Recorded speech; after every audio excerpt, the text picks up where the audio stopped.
I'm reading from this now, the text, the Samsara and Nirvana. First, there's a paying homage, brief in Sanskrit, and then in English.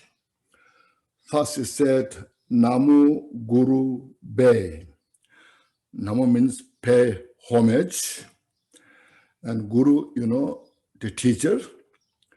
In Sanskrit, what it's really Guru means who has the what's called profound wisdom, experience of these precious teachings. So one who has these good qualities called Guru. Then pay homage, take refuge to these high teachers, including Buddha and great Bodhisattvas. So here, as you know, pay homage means I admire your wisdom and experience, and especially the compassion to all the sentient beings. Then in English, what we have is I bow down to the lamas of unequal kindness. There are so many kind people in the world, as you can see, including our parents, friends, relatives. There are so many. But the real kindness is who can show this wisdom, how to free from the suffering, who has such great insight to show you the cause of suffering and gives you advice how to purify, how to stop the cause of suffering. So in such kind of that kindness, it's very rare. So that's why we're saying, I pay homage, I bow down to the unequal kindness. Has the wisdom, first of all, have all the wisdom means insight, not just collection of a lot of informations, but here's the insight, it's called transcendental wisdom. Now, to show that to others, one needs great kindness, compassion. So that is the called unequal kindness. You cannot repay such kind of kindness until you become Buddha. See that?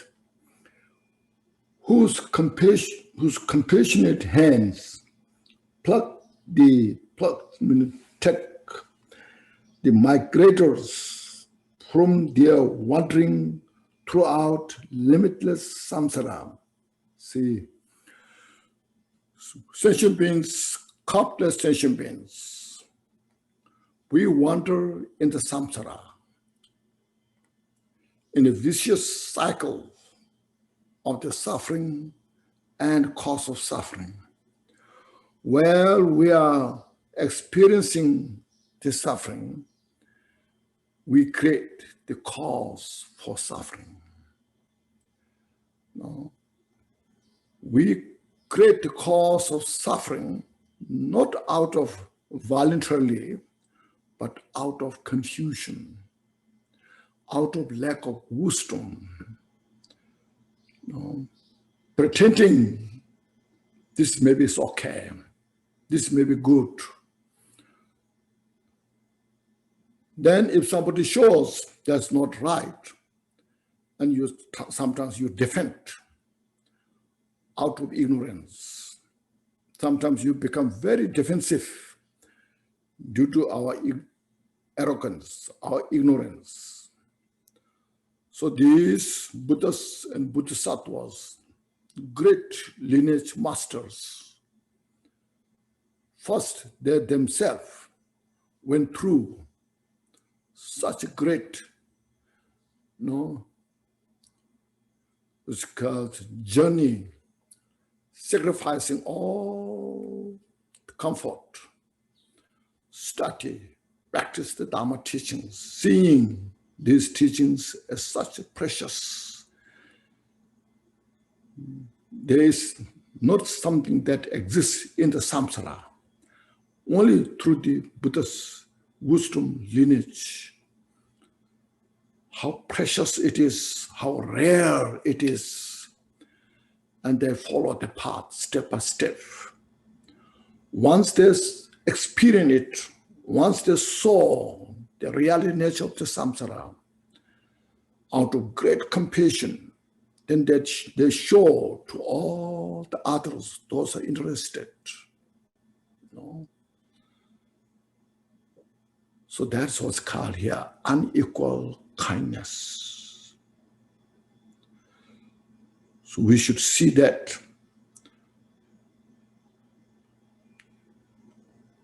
we human beings have a special gifted wisdom, awareness, can see these things. So we should have that kind of awareness and accept. So then I pay homage or I bow down. Limited samsara and set them in the land of enlightened bliss. See, here bliss means free from confusion. When one is free from the confusion, that mind possess great joy, fearless joy.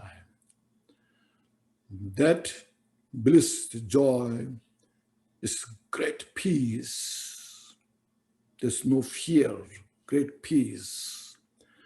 That peace mind, the peaceful mind, has a special insight.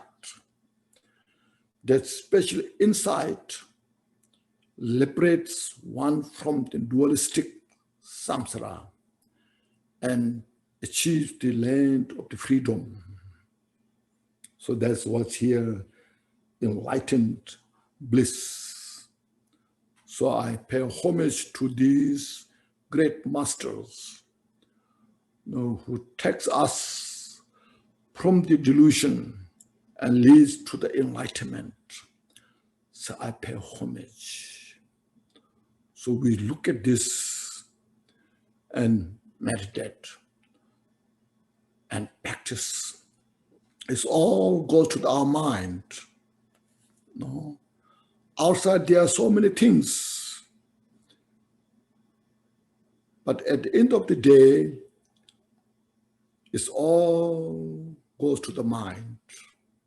Whether it's samsara, nirvana, whether it's in the politics, business, science, everything you can see, is the mind plays all of this. But very few people have the wisdom. It's the play of the mind. So here, Buddha's teaching is giving us such kind of opportunity to see how the play of the mind is so important, fundamental. And those who have that kind of ability and wisdom is such a precious. When you find a piece of gold, you say, this is precious. It's very expensive. And you find a special place to keep that. You don't throw on the street. No, you don't throw here, there, but you keep in a special place. So when you find such great teacher who can show us these methods, it's so precious. We don't treat like a dust. We treat as a something precious. It's because it's such a great resource. The resource, you see, to free from all the suffering. That's what we desire for. So whether it is spiritual, non-spiritual, believer, non-believer, educated, uneducated, rich or poor, all our concern is how to free from the suffering. See, some they believe, some says there's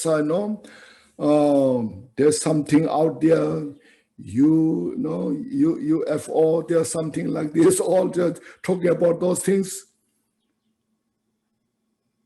It's all a concern about the suffering and how to free from suffering. There's a lot of fear. Somebody may come, destroy our peace and happiness, At the end of the day, rich or poor, all concern is the suffering and the cause of suffering.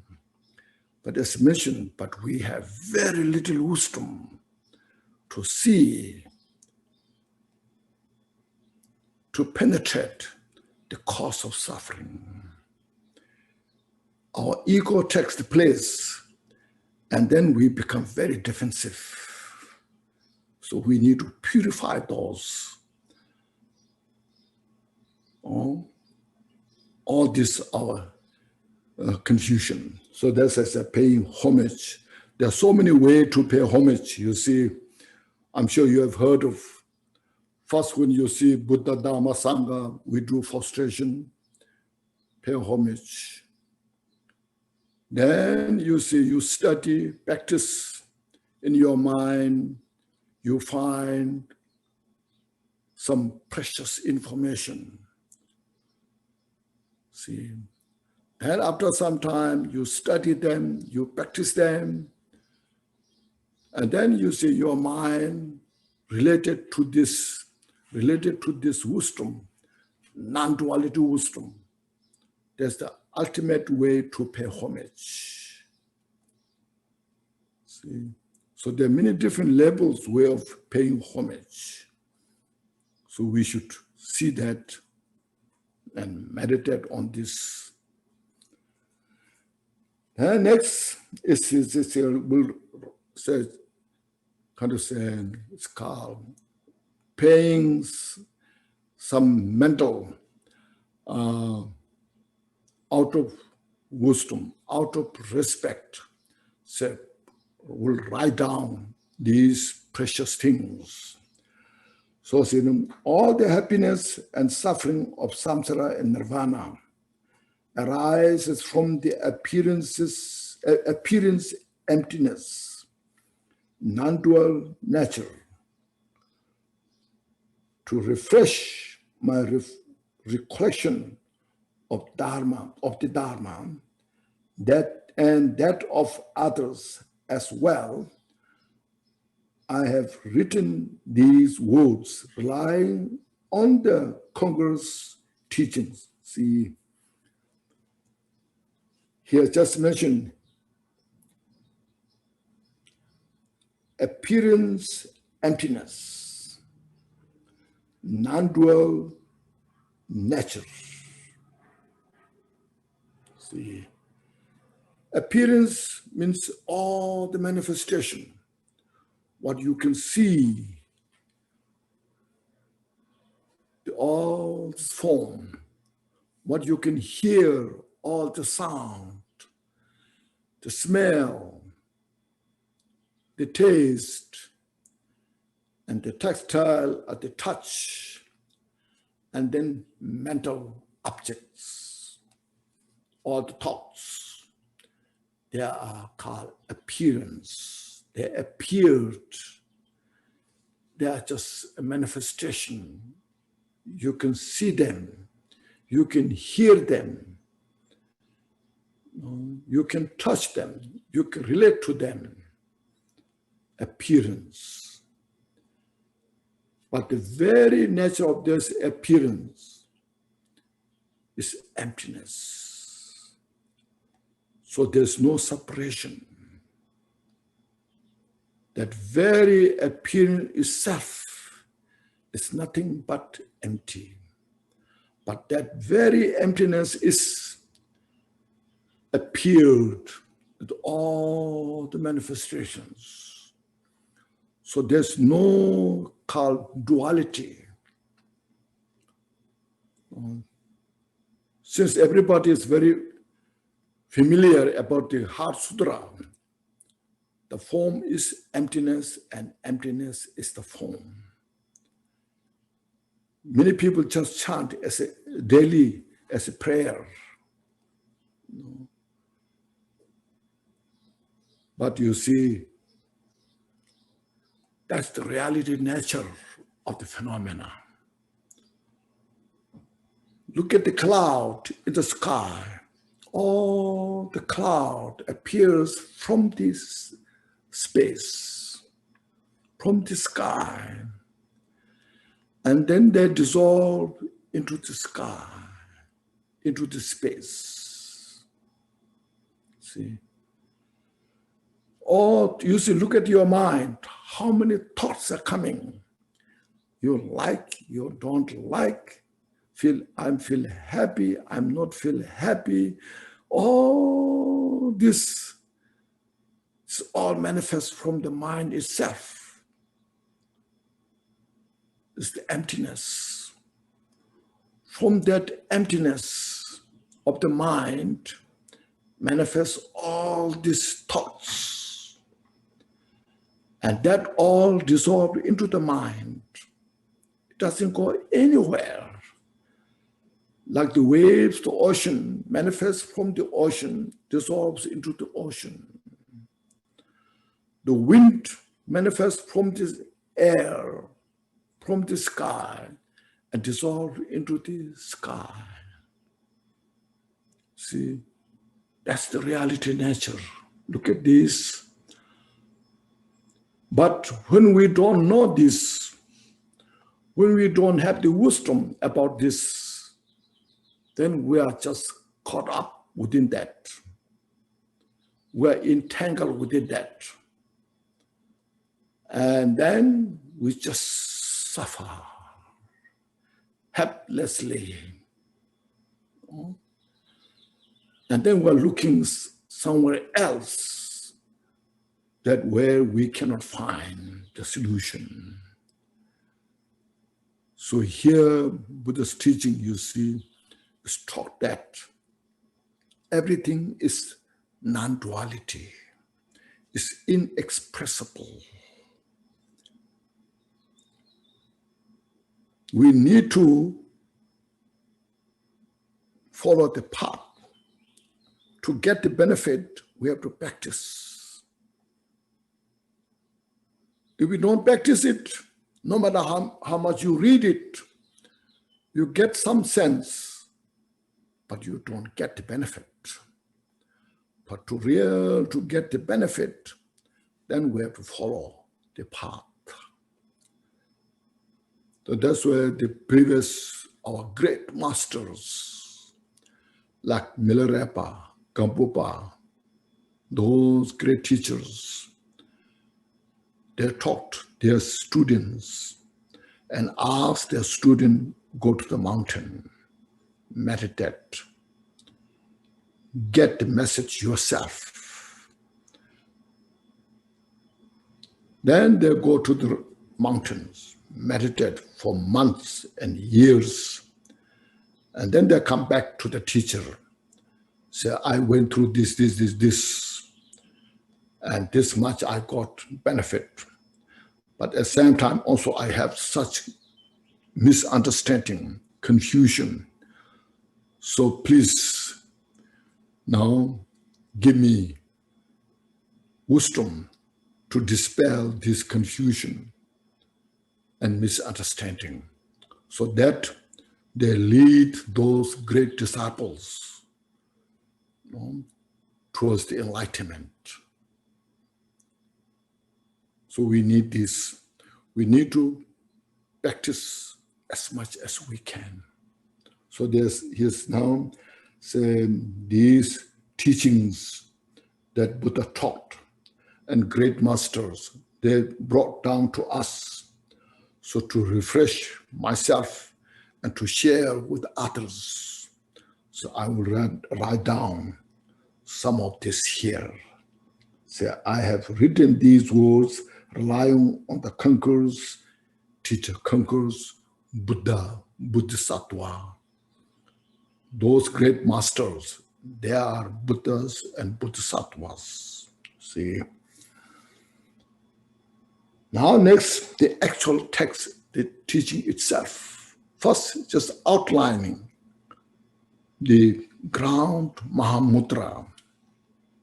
He said, even though all these phenomena means all the objects of the knowledge, in Sanskrit, dharmas.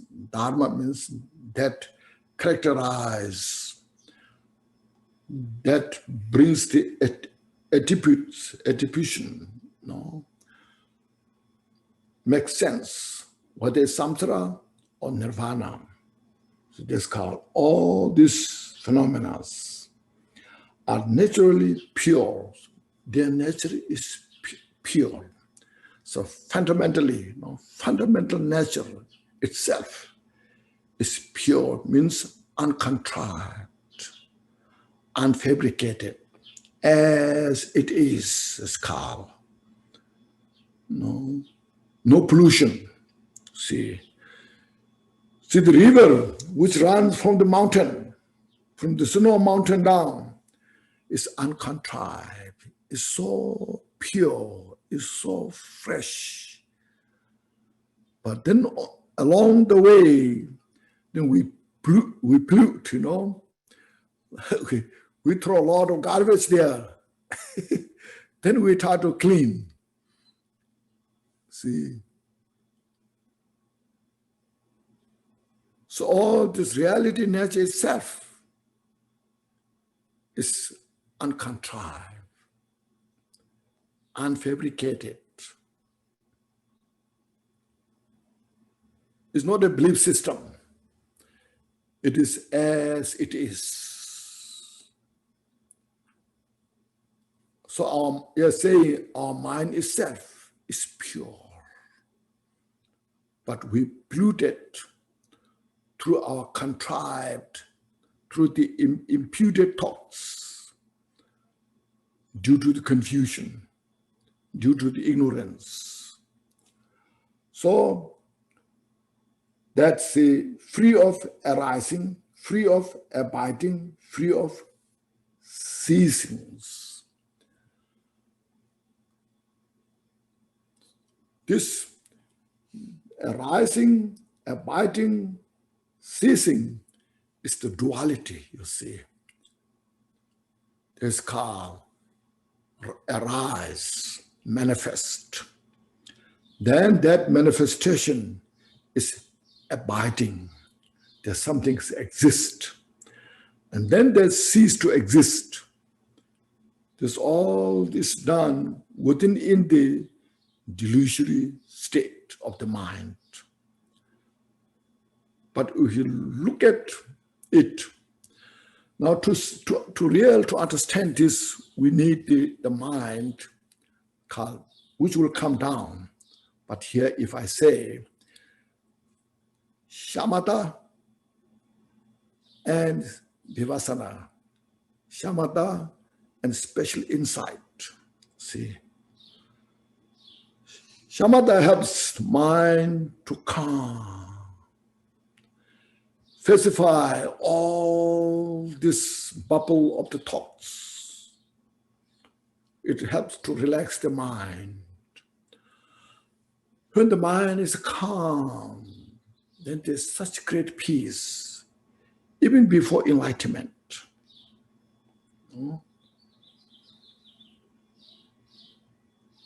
If we have a lot of thoughts, a bubble of thoughts, there's no peace. So when the mind is calm, all the thoughts are settled down, relaxed, not by force, but by itself. There's a great peace. That peace is strength. It is a power. It is an ability, you see, to see things right. In such kind of condition, when the mind is so peaceful, then we need special insight. See? So that special insight is based on that calm abiding. By synchronizing these two, the peace, the shamatha, and the special insight, then we have such a mental capacity to see the non-arising, non-abiding, unceasing. See? Make sense? So these are the very important why we need to do some retreat, meditate, you know. So this is the very purpose of the way Buddha taught all the teachings. You know, the three Pitakas, the Vinaya, Sutra, Abhidharma. And these are the three categories of all the Buddha's teaching that put into three subject practice: morality, it's called three training: the morality, the samadhi, and prajna, the wisdom. See, the morality helps mind to place in the right place, avoiding all the non-virtues and engaging in all the virtues, virtuous thought, virtuous action. And that helps the mind to relax. That relaxation of the mind then has a great space to give rise to prajna, the wisdom, the transcendental wisdom. See? So this three training is the highway towards the enlightenment. So that here, see, when one has that wisdom, then one can see the free of arising, free of abiding, free of ceasing. Means there's nothing to make free, but how itself now functions in that reality nature is unfabricated. See? The teacher means Buddha, skilled in means. Buddha has a great skill. He perfected all the skills, which is based on wisdom and compassion. Taught all the Dharma. So the Buddha taught all those teachings. If you've heard of the three trainings of the Dharma, first, Four Noble Truth. Second, the Paramita. all the perfection of the wisdom. And the third, the ultimate teachings. All these teachings are included into these three turning of the Dharma that Buddha taught, so that we may realize authentically this reality nature. Authentically means with unfabricated nature, pure as it is. We don't, we're not confused. So that first, this is ground Mahamudra, you see. The ground Mahamudra means Samsara, Nirvana, both are free of all this duality.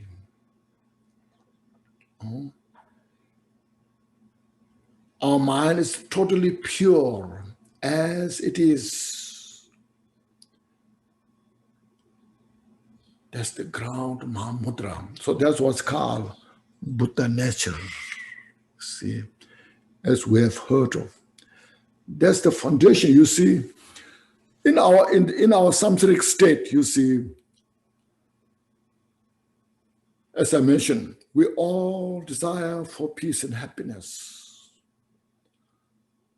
Sometimes in your life, everything goes well. The weather is good, not too hot, not too cold. No. And then you see, you feel so good about it. See, you see, there's some sense of unfabricated nature, uncontrived nature that brings the peace. See, it makes the outer condition, but the inner, you have the wisdom, you have the Buddha nature, which congruent, which reflects to your mind as it is. When it's against with your mind, too excited, it's called blatant conditions, a lot of imputed, a lot of misinformation is there, then there it brings this suffering. See, because it's not the nature of your mind. It's a fabricated. So look at these things. So that's why in the Mahamudra, there's a lot of emphasis on the unfabricated, uncontrived, nature as it is, you see. We're not making as it is, but we're closer to the as it is. We're not making uncontrived, but we are trying to get to the closer to the uncontrived. So when we get to that point, then the mind itself is uncontrived.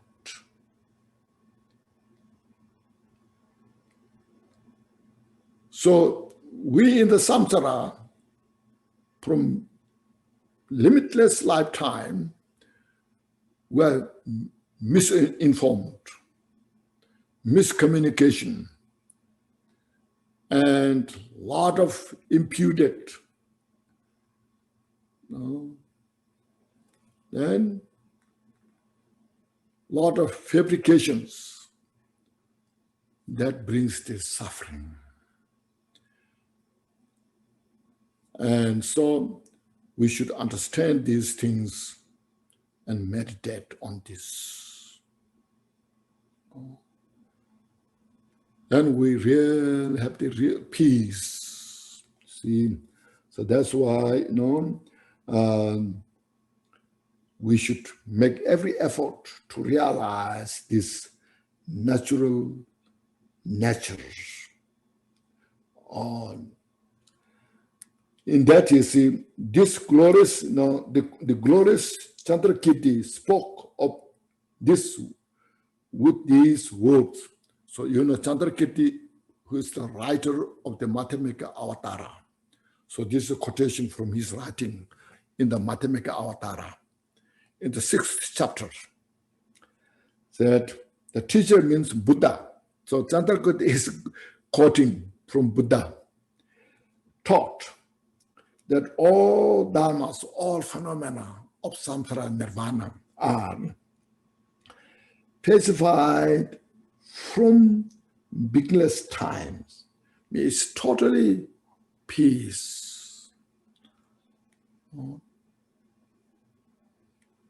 But just right from the beginning itself. Means like in the morning when you get up from your sleep, your mind, before any thoughts manifest, your mind is so peaceful because you just wake up from your sleep. Your mind is very peaceful. So that's the nature of the mind. But then that mind is disturbed, all your thoughts. The peace of the mind is disturbed by all this plan. Today I have to do this, this. All we have those. So mind itself is peace. It's called, as I mentioned, uncontrived. So all these things, that what we see, what we hear, smell, the nature itself is totally pacified or peaceful. From the beginningless time are free of arising. There's nothing to arise. It's just, even this manifests, that rises within from emptiness, and it abides within the emptiness, it dissolves into emptiness. So it's free of arising. See? And are naturally and wholly transcendent of suffering. Because of that, there's no any way that disturbs the mind. So it's free from all the suffering. See? So this, you see, this is the ground, it's called ground Mahamudra. And this is the one that we need to understand and realize. When we realize this, then it's called we're enlightened. That's within the mind, not from outside, somewhere else. So you go to Bodh Gaya, say, let's go there to achieve the enlightenment, get somewhere enlightenment out there, But this you can achieve anywhere you are. Any place, at your house, on the mountain, in the cave, doesn't matter. But if you have experienced this, then you are enlightened. When you experience this, you see, it's totally peace by itself. All the thought manifest, just dissolve into that, no place to go, non-arising. And that mind itself is like the nature of the space. There's no suffering. These three are very important.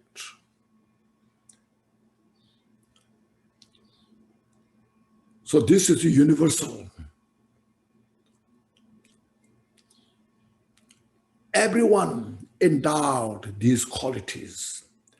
just matter of the reflection, matter of recognizing and realizing it. So that what Buddha taught, and that the Lord Jigten Sumgon, he put so much emphasis on this. Buddha's teaching is not just only for Buddhists.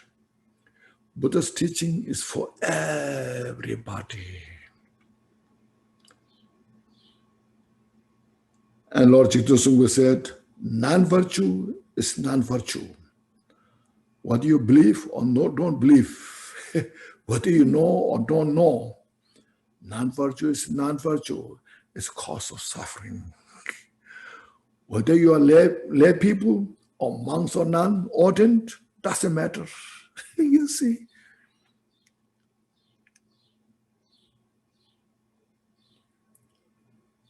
Virtue is virtue. Whether you believe or don't believe. The virtue is cause for peace and happiness. Anybody. So Buddha introduced these teachings to us. And we study them, we practice them. So you see, this is so precious, you see. So though now we who are now taking part of these teachings, we should take some good responsibilities to share to others. It transcends all the boundaries. It makes a universal reality nature. See? So when we practice Dharma teachings, we practice joyfully.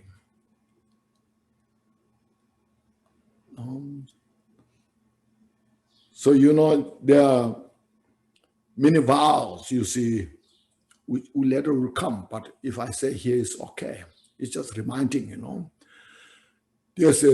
we take a refuge vow, then there's Kal, Vinaya vow, Bodhisattvas vow, Vajrayana vows. These all are just an example.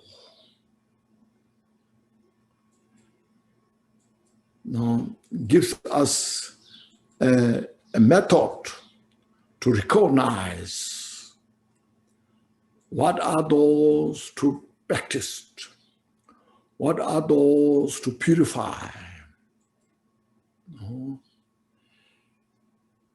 In reality, whether you took these vows or not, if we create negative karma, non-virtue, it becomes cause of suffering. Whether we take the vow or not vow, doesn't matter. If we do good things, it becomes cause for peace and happiness. Whether we take the vows or not, you see.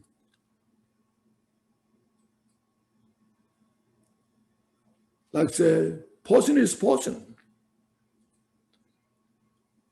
Anybody who takes the poison, we face the problem, So, this, now I understand the pandemic that we have, COVID-19 pandemic. See, everybody is so talking about this, how to vaccinate. Everybody should vaccinate. You see, if you are not vaccinated, you are a problem. You see, we face the problem,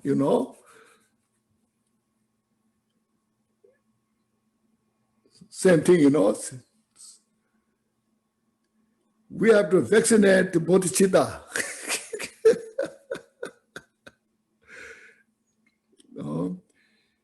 If we vaccinate bodhicitta, study, practice, who are really well, well off, much better to do things good.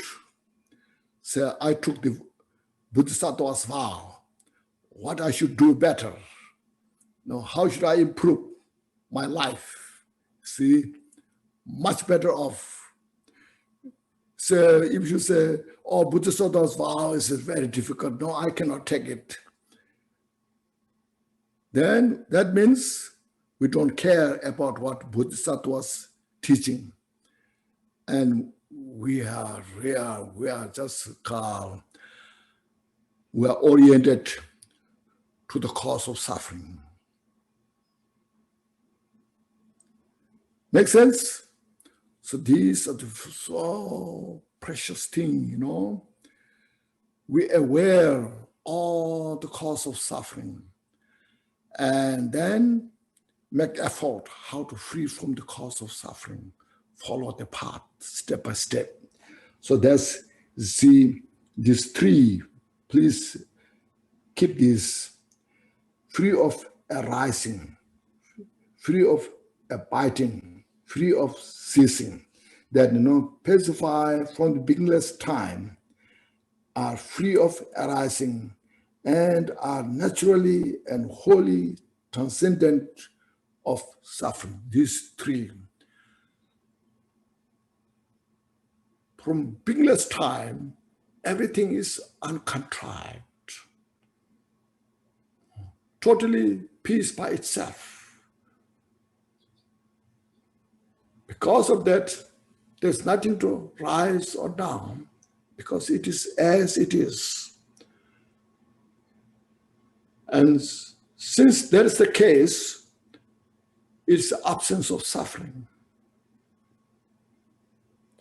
So these words just keep as a ground Mahamudra in your mind. Say, so she's saying, Jadagit is saying, therefore, they have always been unborn. So unborn, you have heard of this so much now, since you have studied Mahamudra, Matamika, and Dzogchen in these teachings, this unborn, unceasing, uncreated, will appear many places. So here, unborn means real birth, real birth.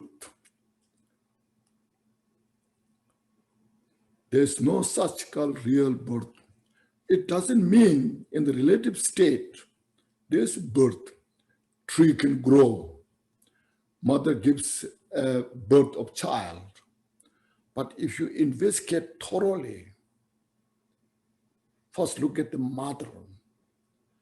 You just investigate thoroughly about the mother itself. You cannot find an independent mother, a substantial. It's all exist illusory nature. So when there's no such called mother itself as an independent real, how she can give birth?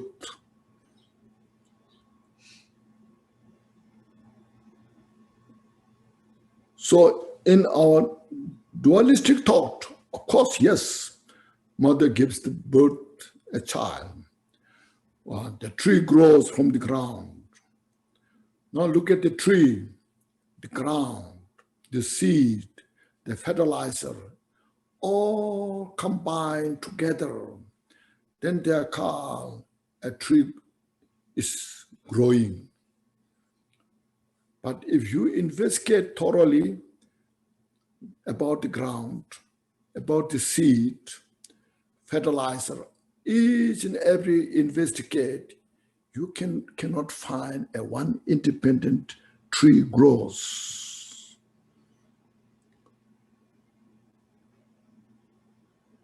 So what we have to do is realize this and purify our perception to the attachment of say, this is real birth, this is the real cessation, death. You cannot find that. No. You will come down, later also there. The 12 interdependent link, the ignorance, mental formation, the consciousness, you see. Look at where the ignorance is about. Within the body or where? Outside, inside. When you look at the ignorance, it exists nowhere. But at the same time, we have the ignorance. So I don't know this. This is a problem that I'm facing.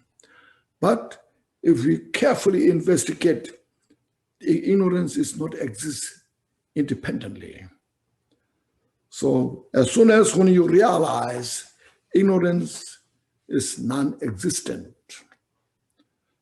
So non-existent nature of the ignorance, when you realize, then all the rest of the 12 interdependence or 11 interdependence just released. They're dislink.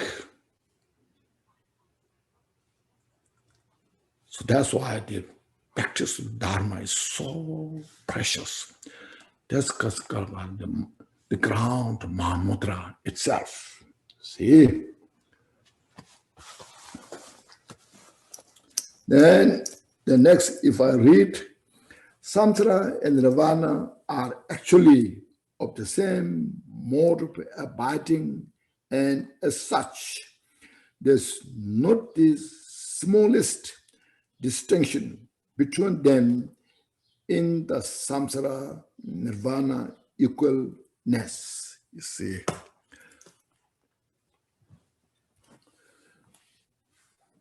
Now here we have to understand, you see, it's a mode of abiding. The mode of abiding is it has a very profound meaning. I don't know how much it makes sense in English, but in Tibetan, it has a very profound meaning. Shisam pap in Tibetan. If anybody speaks Tibetan, shisam pap. No. Mode of abiding. Abide is abide as it is. It's called mode of abiding. And as such, when you look at the nature of the samsara itself, samsara is not outside somewhere out there. You see, look at the mind. Just as I mentioned, ignorance or your attachment. Look at the attachment we have. I like this. Oh, we have so much attachment, you see. You see, just look at your closet, you see. How much collections you have. So many clothes you have in the closet. And collection of the shoes. How many pairs of shoes?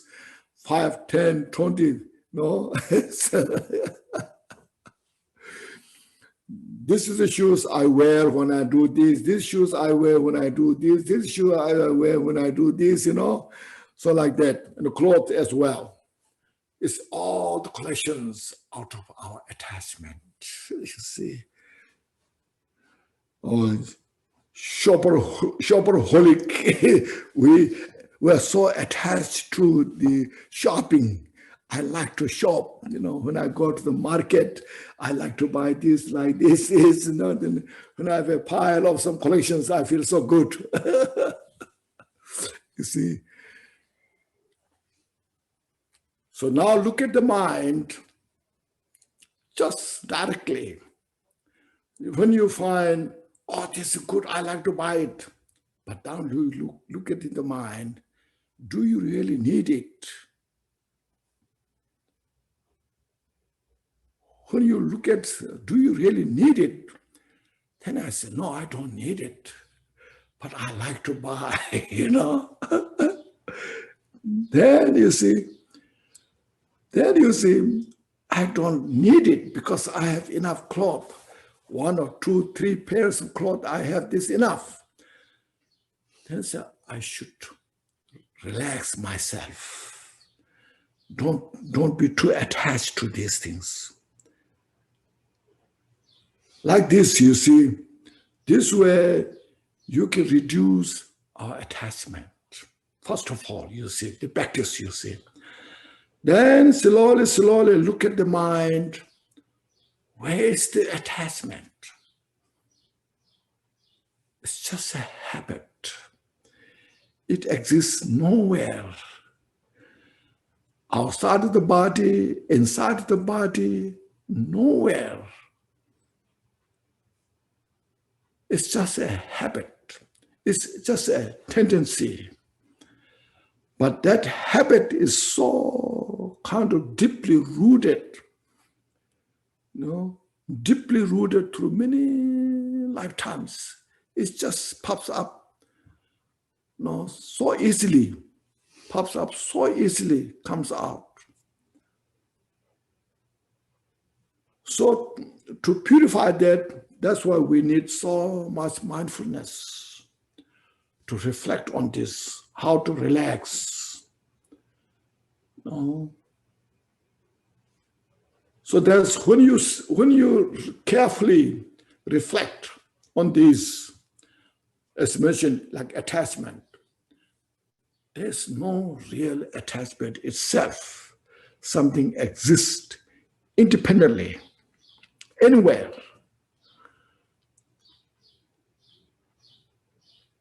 So that's what's called practicing, working. We are working now how to purify the mind. See, that's what's called purification. Then slowly, step by step, with this way practice, then you realize attachment is not exist anywhere. See,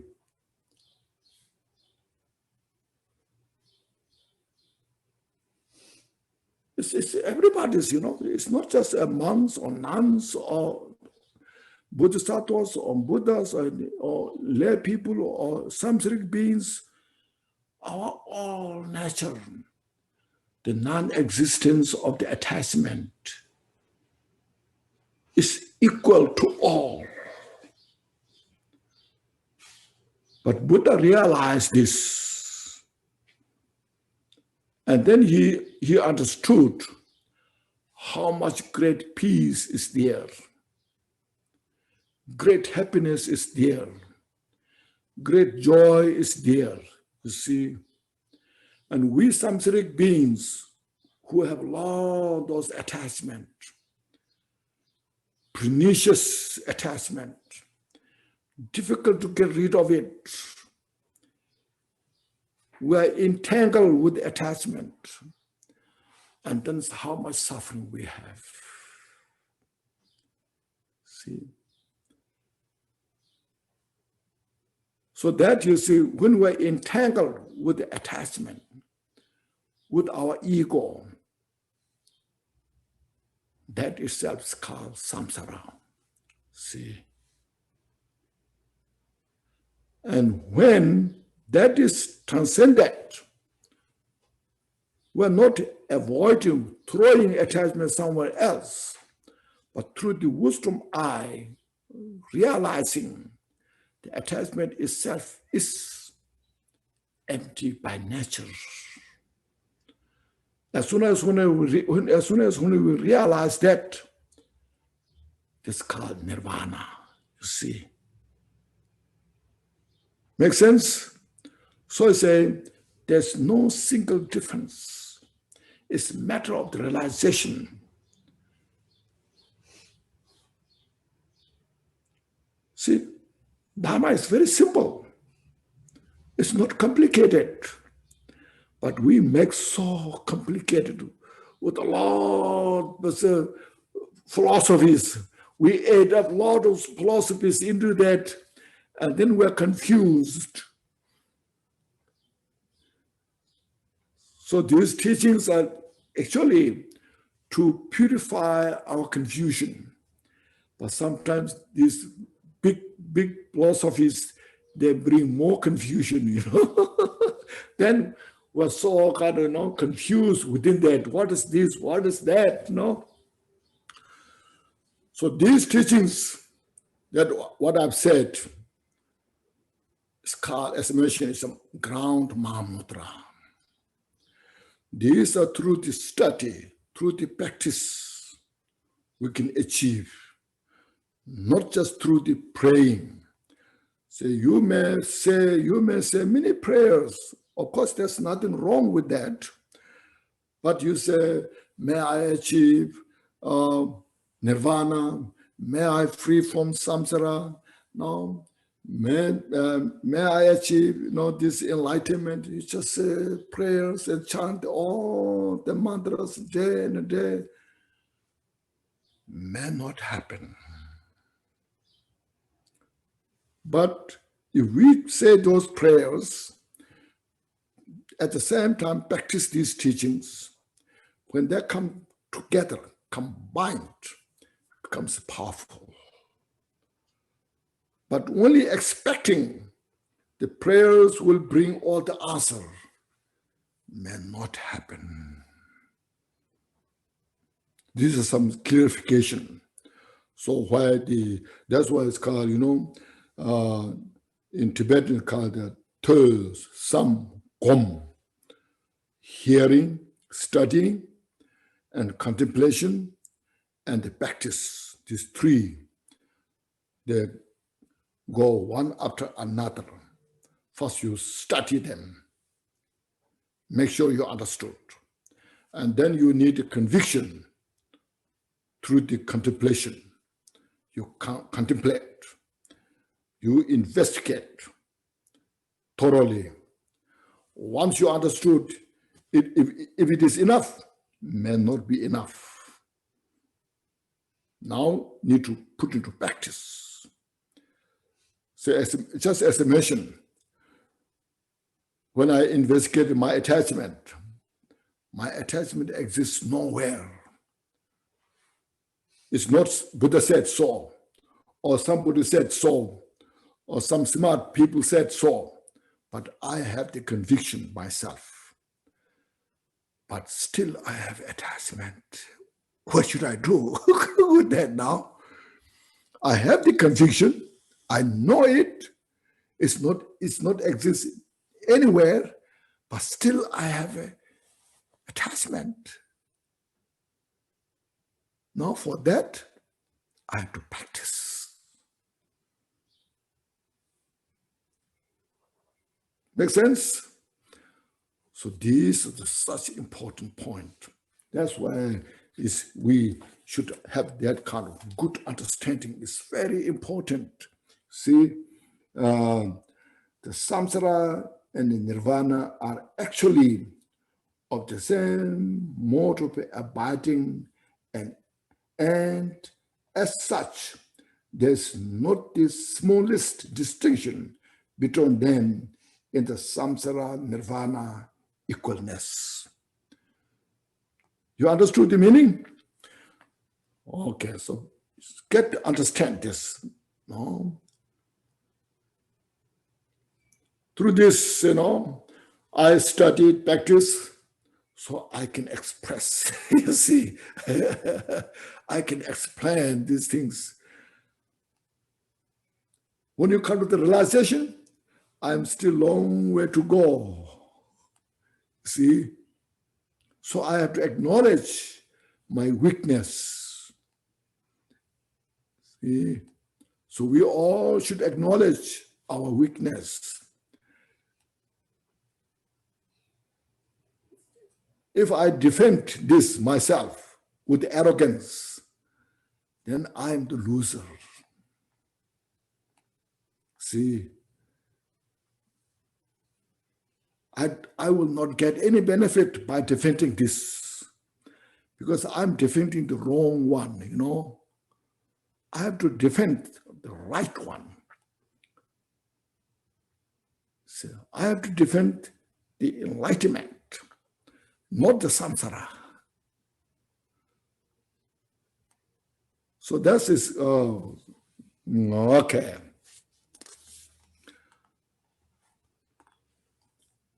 Do you think you need break? Maybe no need break. Yeah, no need, I think, because we had enough break through the confusion. Okay. So now, please reflect on this. Now refresh yourself. So these are so important that we should get the meaning. We should get the message. After getting the message and the meaning, then we can realize how important it is to practice. No? Otherwise, like me, I have a lot of information to share, but very little experience of the practice, which doesn't bring much peace in the world. You see, the lot of great teachers we have in the world who can give you such wonderful teachings, but still we are facing so much confusion. It's due to lack of the experience. So we have to practice. Everyone, practice. Don't expect some magic. No. Like when you eat the food, we cannot expect just one mouthful can fill up my whole stomach. I have to eat food one mouth by one, no, step by step. Then I can fill up my stomach. Like this practice, you practice step by step. Some may get better kind of result. Some may take time, but doesn't matter. We just follow. The delusions that we have is not a permanent. It's impermanent. It's just manifestation. If we have enough nerve, ability, we can purify them. See? Then next, see, samsara is mind with its conceptions. You see now. Now, if you call samsara? What is samsara? It's a conception. Means, as I mentioned, all this dualistic thought. Here, conception means all the thoughts manifest one after another. Sometimes without our control. When something's going on, and then sometimes we're paranoid. You see, we have no control of it. We're so paranoid, and then the conceptual thoughts just manifest one after another, like a bubble in the water. This all dualistic thought, duality, with hope and fear. See, so there's samsara is mind with its conceptual thoughts.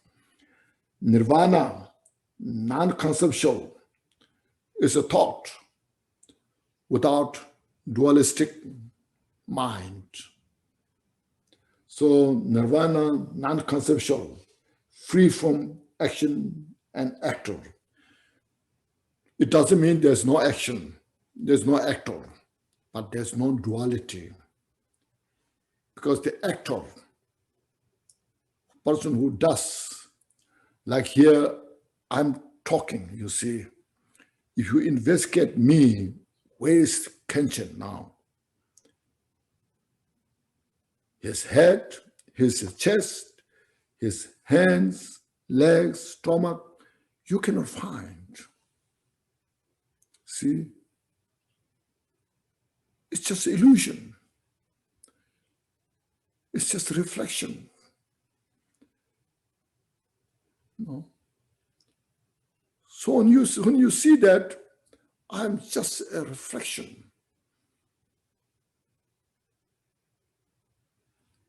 An illusory nature.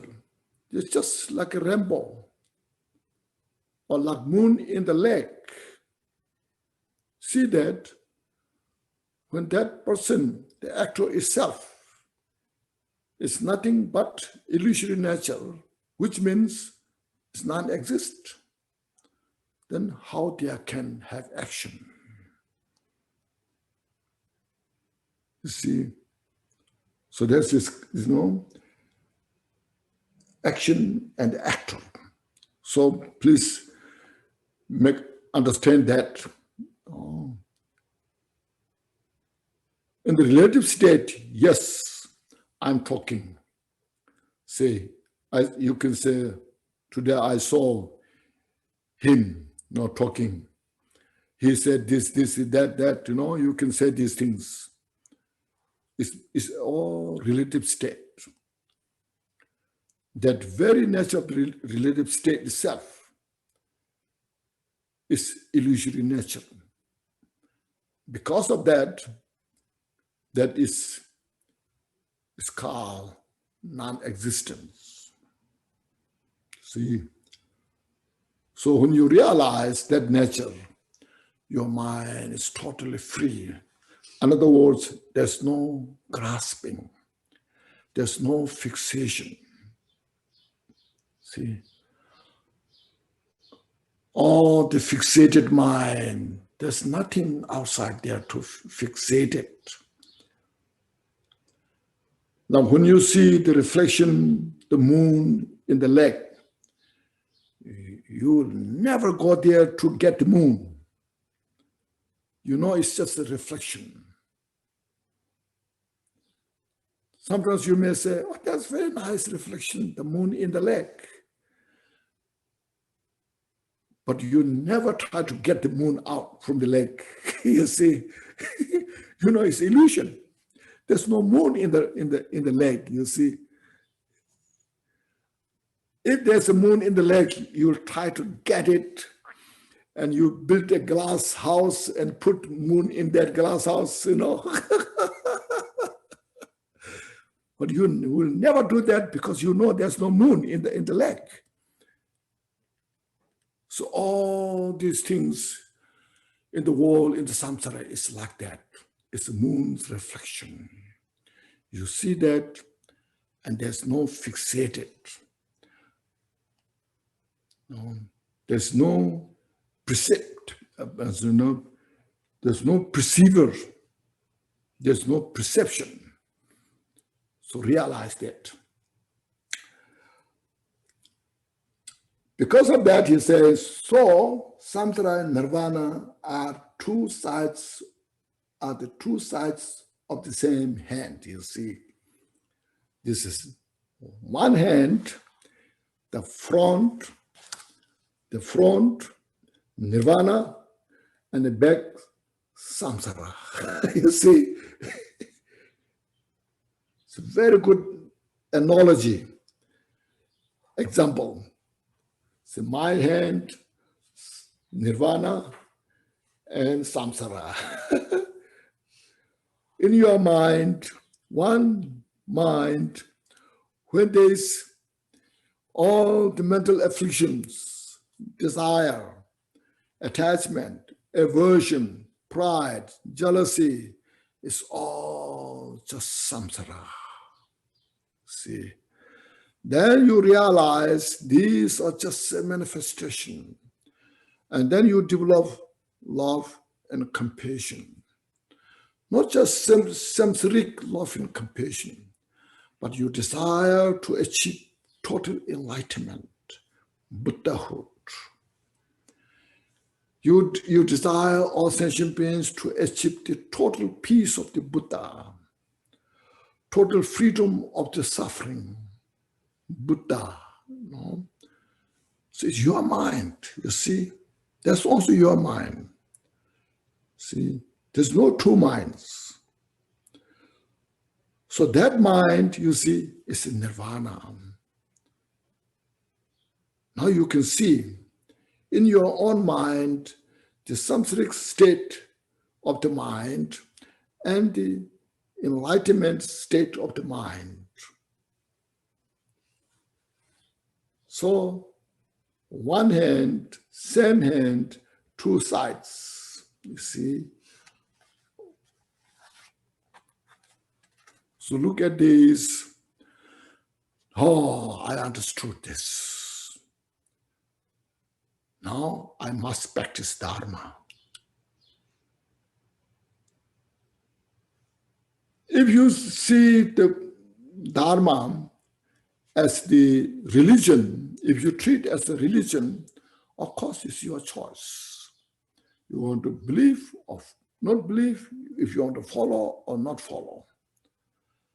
But if we come to the point to understand Dharma is the teaching, explanation of the reality nature of the samsara and how to free from the suffering from that, how to handle all the confusion, misinformation. When we have that kind of conviction, then we find there's not so much choice. I must follow. I must practice Dharma. It's not the person who follows. No, sometimes you find a very nasty teacher. You make choice whether you want to follow or not follow to that teacher. But you will never give up the Dharma teachings. I must practice Dharma because there's no alternative. There's no choice. So we need this kind of conviction. Then when you follow Dharma, you will appreciate, rejoice, some sense of real joy. So I'm so fortunate. Follow the Dharma. And I found the Dharma in my life. I'm so fortunate. And then you practice Dharma. So this is very important point, you see. So Samsara and Nirvana are two sides of the same hand. Mind as it is, self-arisen, unchanging, and spontaneous. So mind makes the Samsara Nirvana. No? When the mind is confused, it becomes the samsara. When you see the mind, as mentioned here, mind as it is, uncontrived.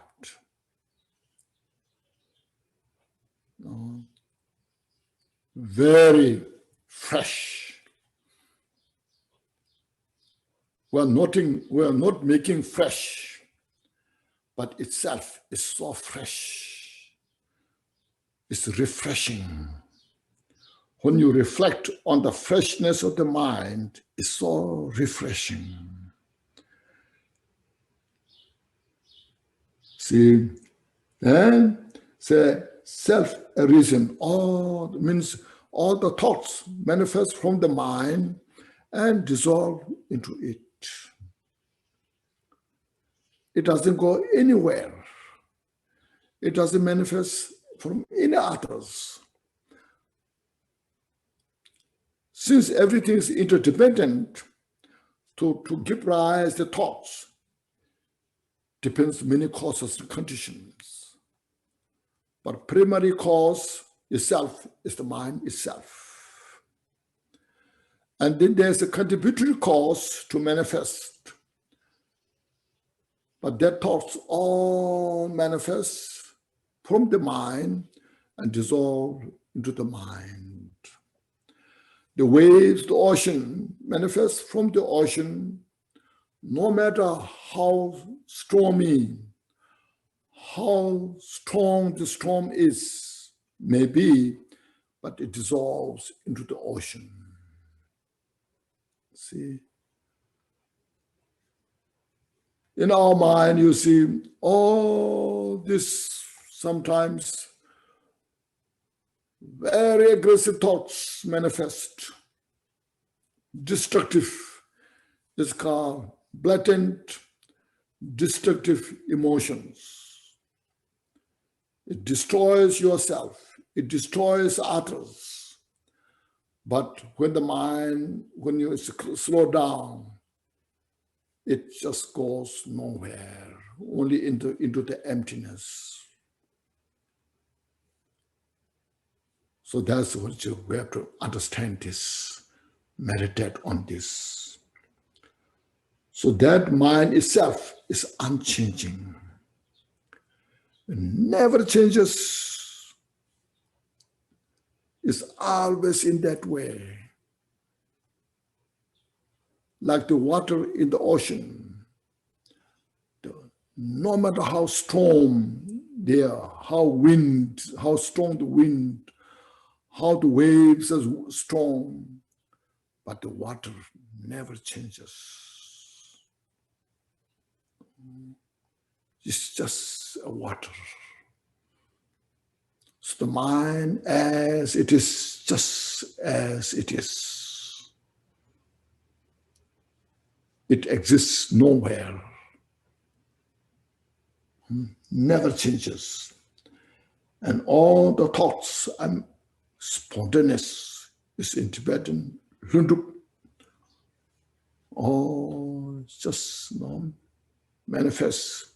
So it's neither empty nor non-empty. Just relax, we just need to relax, manifest. So later will come down there. That's why we need to see, look at the suffering of the samsara and the confusions we have, the delusions we have. Oh, look at all these things. How much we sacrifice for nothing. How much we go through a lot of suffering for nothing. So that we get some sense of renunciation. Renounce the cause of suffering. Make a condition yourself. How to renounce the cause of suffering. How to provide all the good conditions to the mind, to fellow our members everywhere. So this is the message of the Buddha. The Buddha's message is so precious, so important.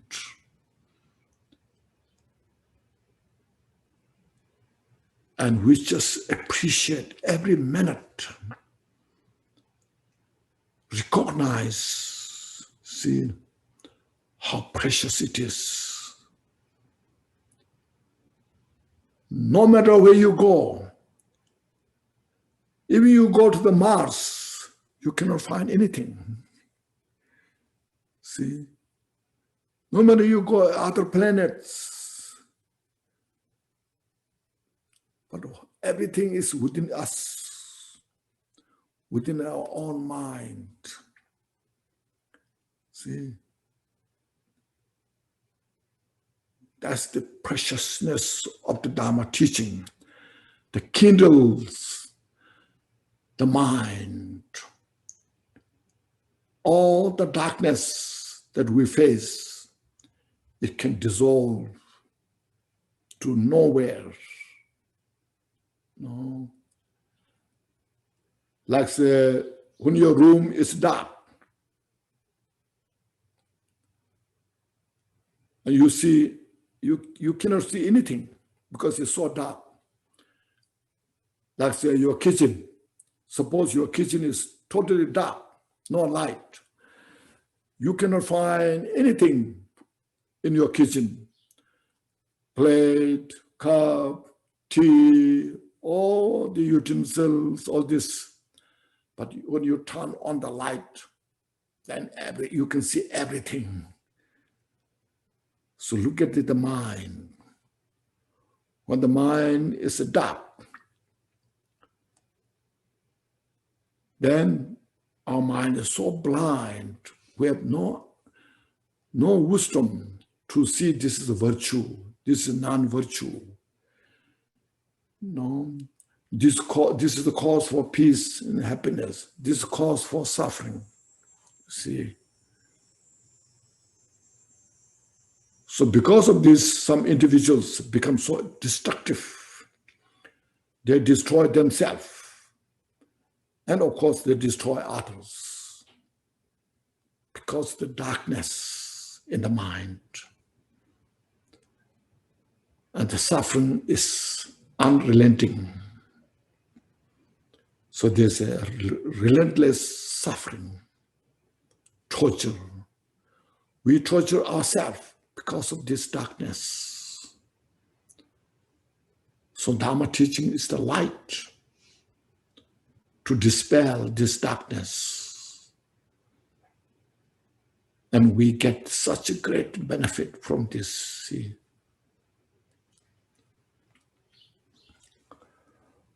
And next, you see, we have this. Now here, yes, now you understand the Samsara and Nirvana, two sides of the same hand that explained here. So you please get this message and then say, now I understood what that means. So the wheel is a wheel of wisdom. It's a wisdom that allows you to see the nature of the samsara and nature of the nirvana. Both. So that wisdom, that transcendental wisdom is a complete, it's a wheel complete, you see. Then all sentient beings who wander the three planes of samsara, wrapped tightly in the myriad and adventitious afflictive emotions, possess the luminous and unfabricated Buddha nature, like a seed in the husk, like gold in the muck. So now he is explaining as a ground Mahamudra, the every sentient being has a Buddha nature. Just reflecting on this. First, you see the example, the analogy, a seed in the husk and the gold in the muck, in the swamp. You see, the gold in the swamp, in the muck, in the mud, dirty, unclean. There, the gold is there. But the gold is never changed.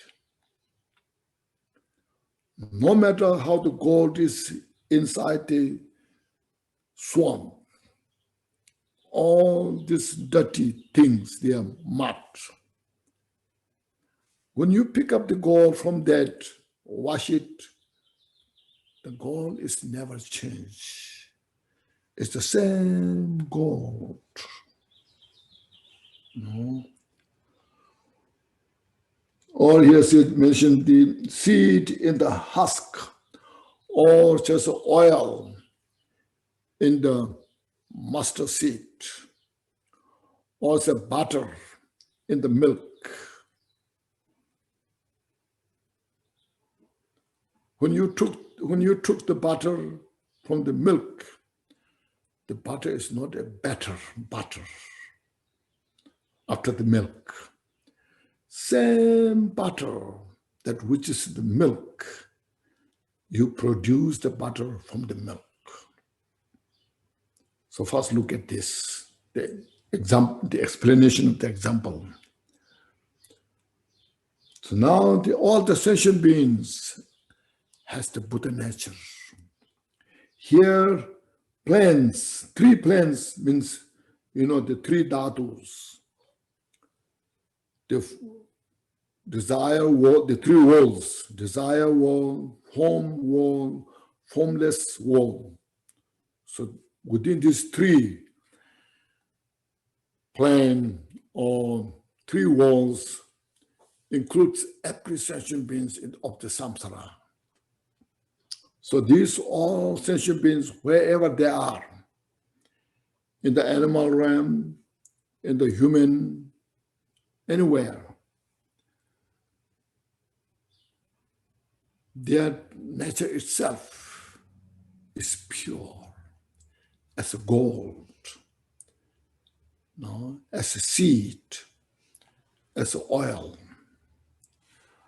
But what happened is, you see, wrapped tightly in the myriad, means various and adventitious afflictive emotions. See, there's so much mental afflictions. Now you can see every day how much thoughts coming in your mind. If you count all your thoughts, bring a mala in your hand. So every thought you count, and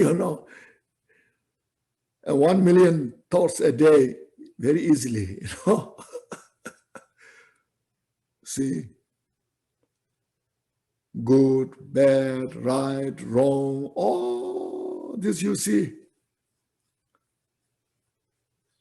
All this within in the mind. So you can see from this, the mind is little bigger than the brain, you see. Now sometimes the scientists say, brain not just only here, but whole body is a brain now, they say, Some expand a little more brain. The brain is on your finger. But you can see, brain is the office, as I mentioned, office of the mind. Mind is the inside, the working in the brain. Mind is so much bigger, infinite, so profound, so vast, you see. It has to. Because when one realizes that very nature of the mind itself is the Buddha, who has the infinite wisdom, infinite compassion, infinite excellent qualities.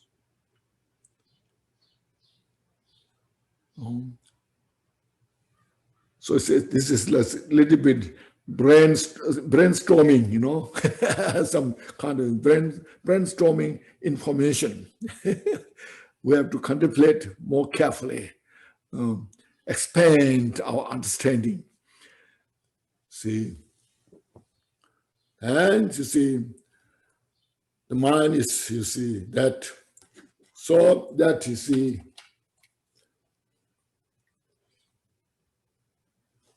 so that as I mentioned, wrapped tightly in the myriad and adventitious afflictive emotions, just as I mentioned just before.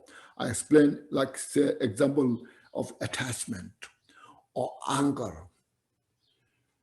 When we have anger, aversion, there,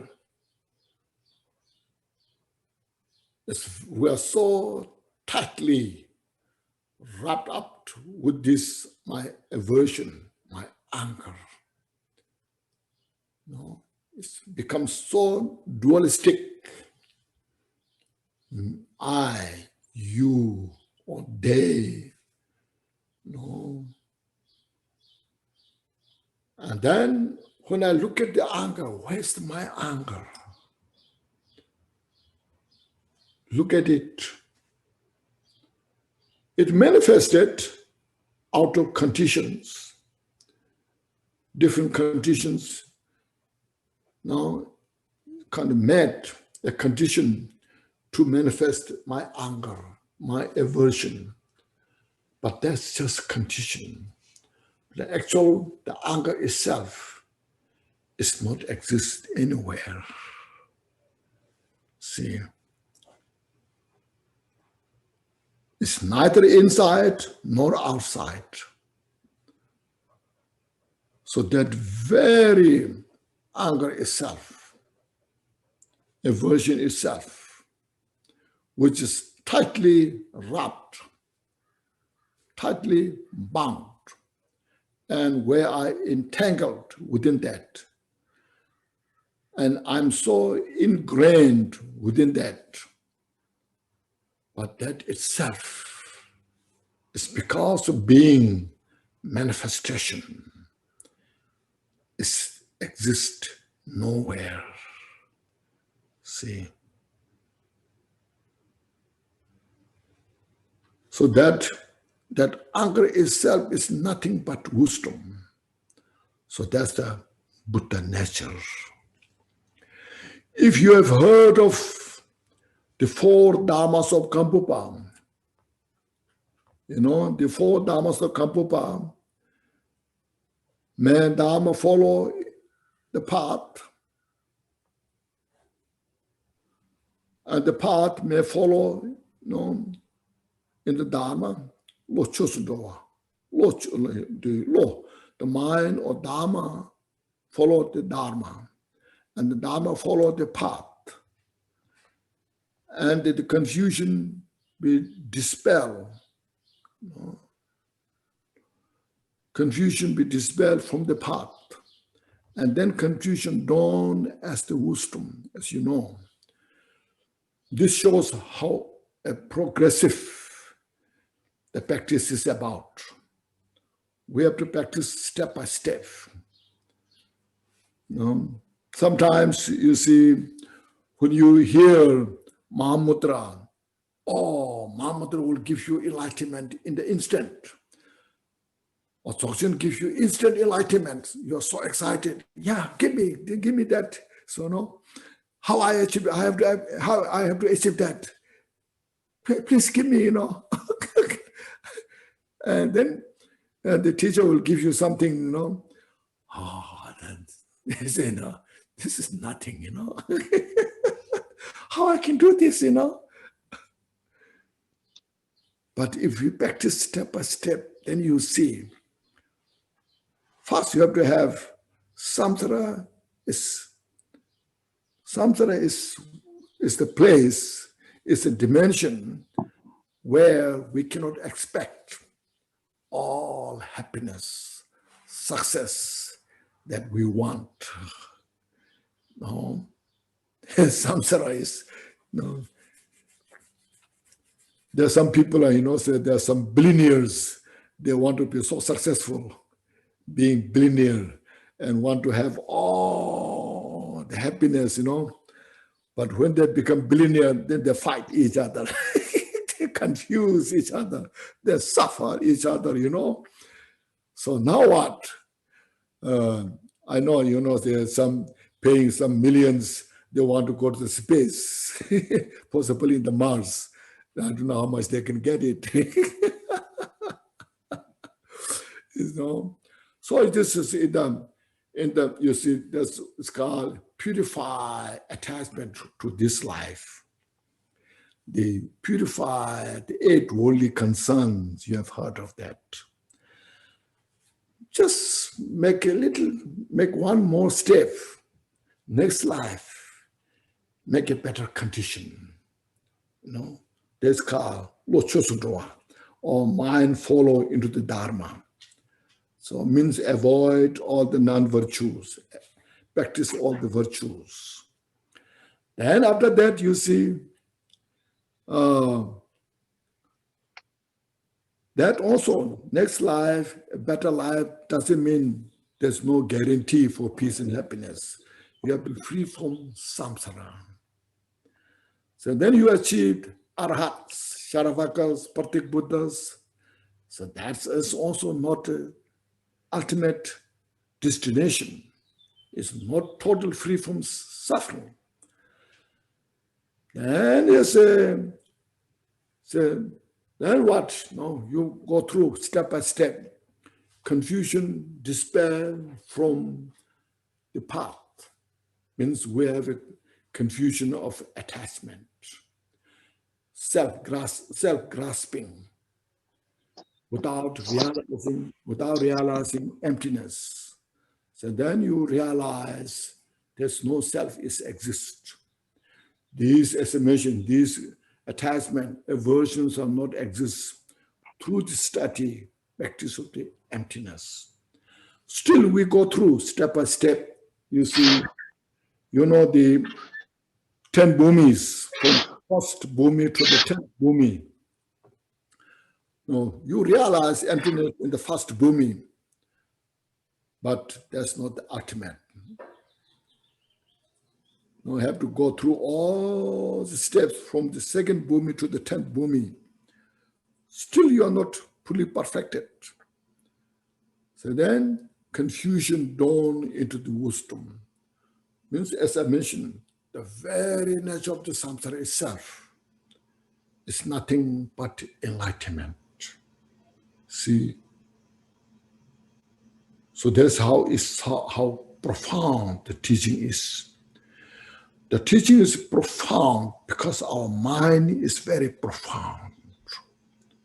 So to comprehend the profundity of the mind, then we practice these teachings. So you see, now you can see the vast nature of the Buddha's teaching, why we need to study them, why we need to practice them. Only prayer is not the answer. As I mentioned, we can pray. There's nothing wrong with that, but it's not the total solution. So that's why you look at the life story of the great masters in the past. That transcends all the, confusion, our dualistic thoughts. So we study, practice, step by step, meditate. See? So that how to reveal our Buddha nature.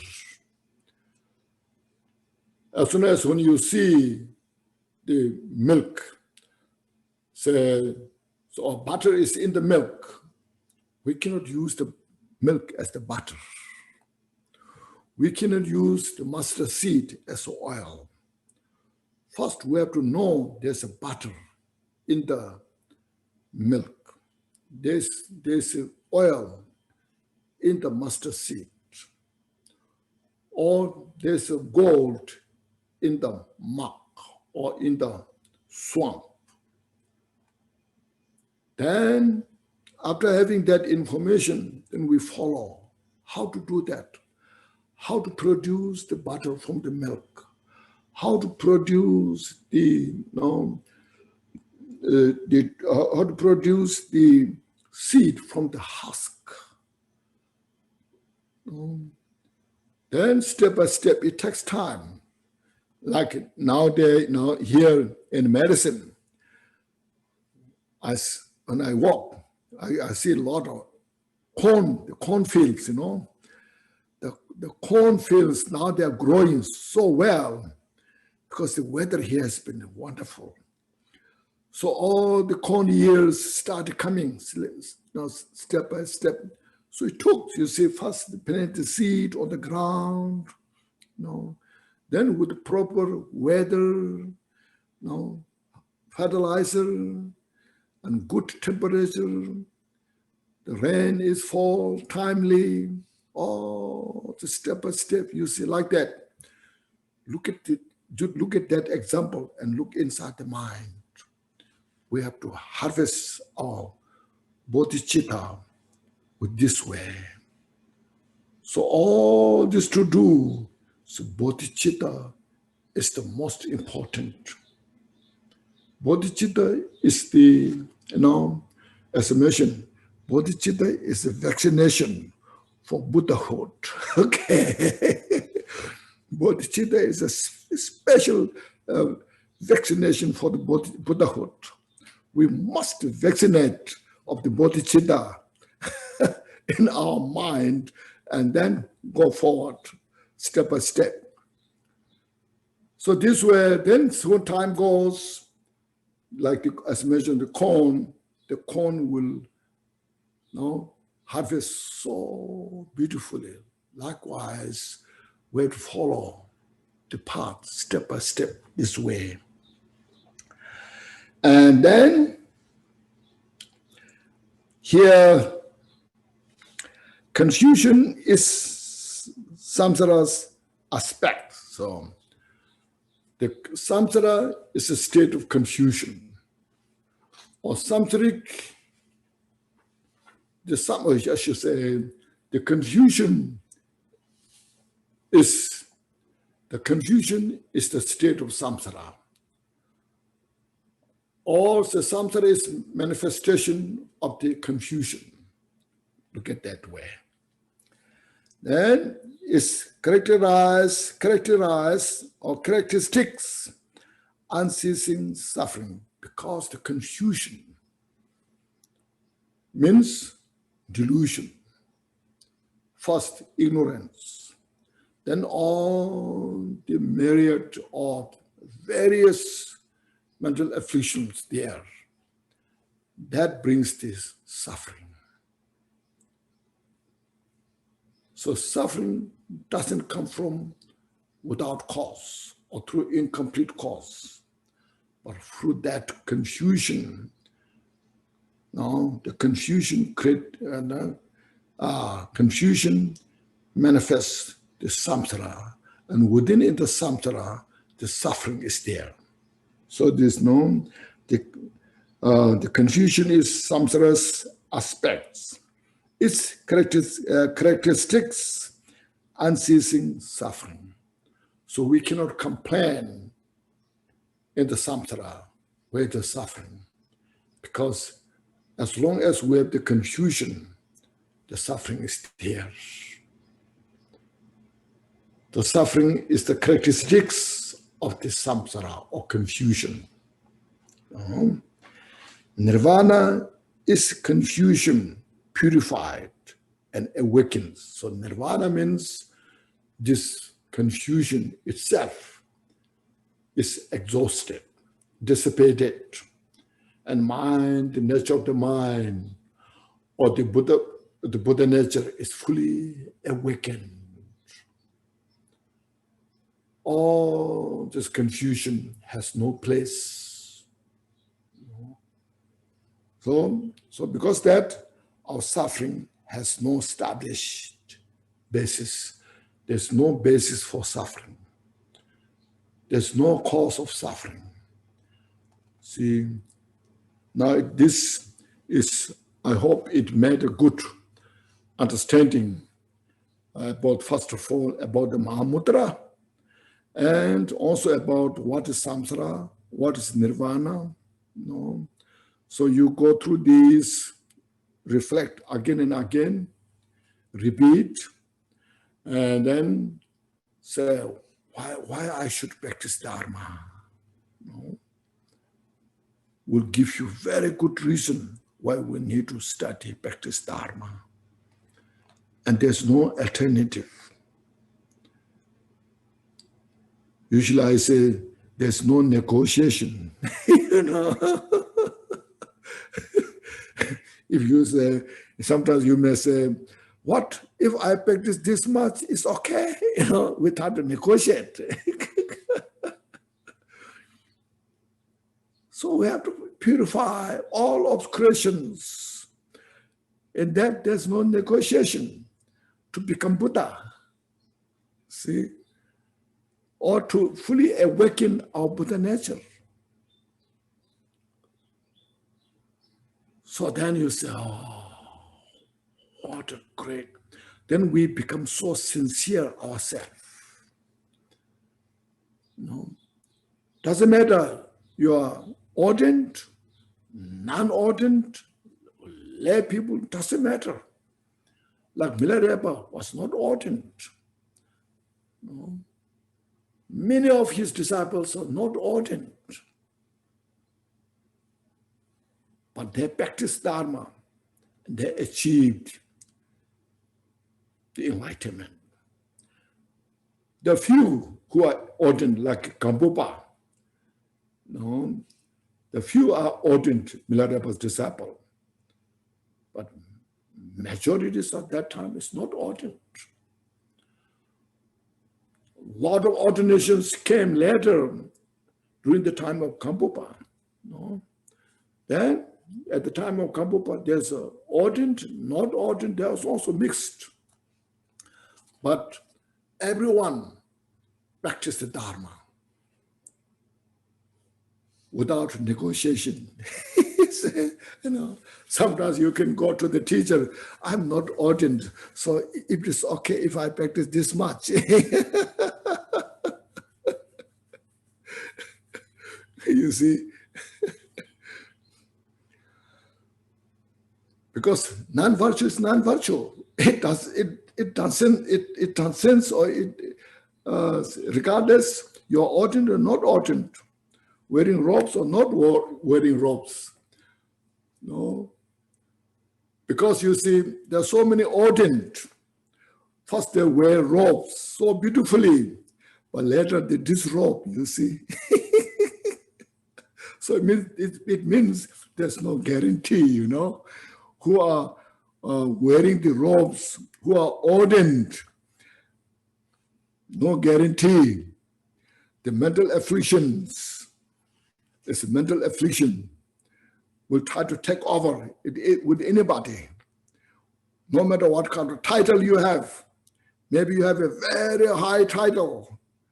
Mental afflictions, they don't respect that. So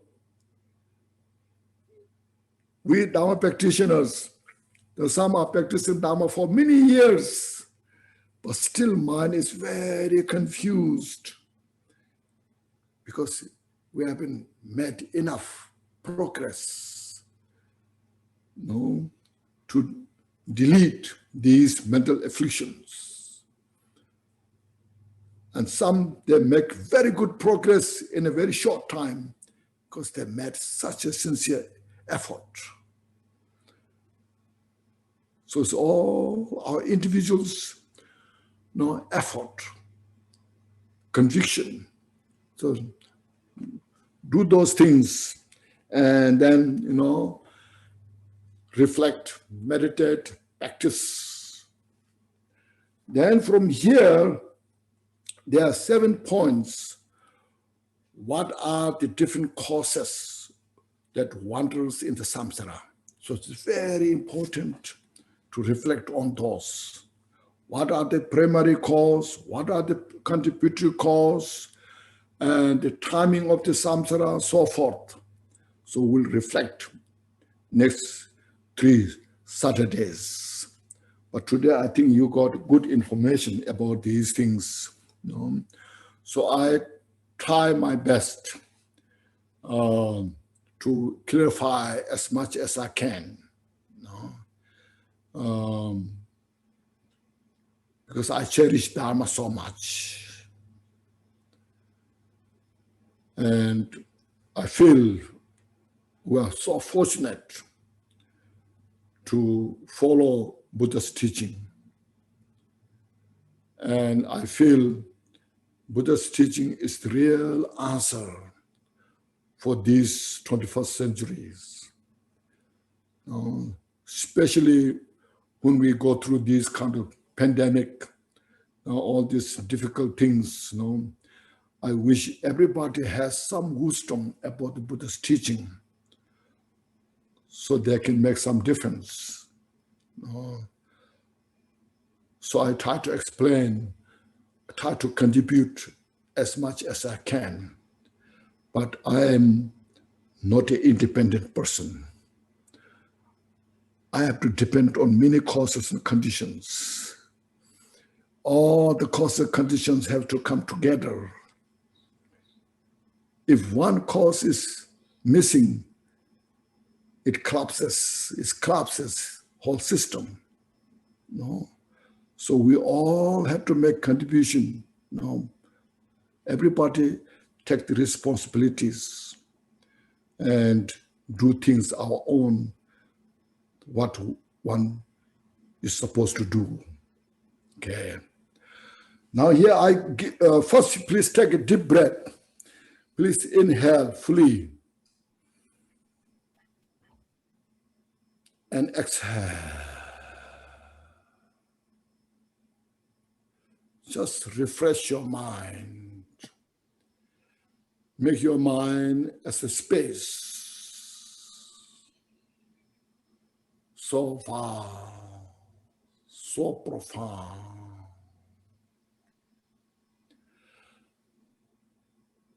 See your mind as an ocean. So profound, so vast. And all those teachings that this morning, or whatever time you have, we went through, just a glimpse, touch the reality, and how to make a better person. Acknowledge how to purify our delusions with this.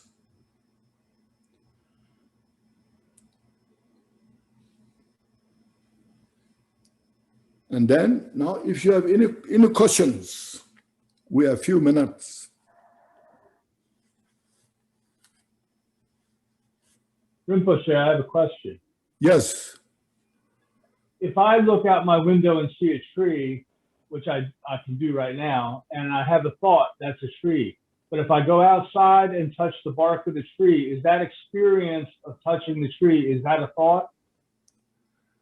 Yes, you have a car. You see your car from the window, and then you go there, you see your car is there, so it is a confirmation. It confirmed you have a car.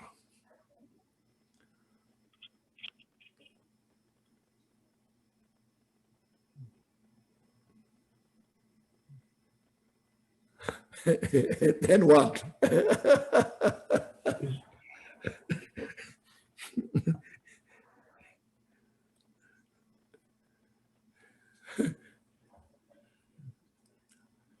You didn't bring any benefit from that question. Sorry. I just was trying to figure out if thoughts were just the things that we generate in our minds about things, Yes. or if the experiences of the things that I thought before you said that if we see something or touch something, that's a thought. Yeah. Your thoughts are countless thoughts come. As I mentioned, if you hold the mala and count your thoughts, every day millions. Oh, easily, yeah. Yes.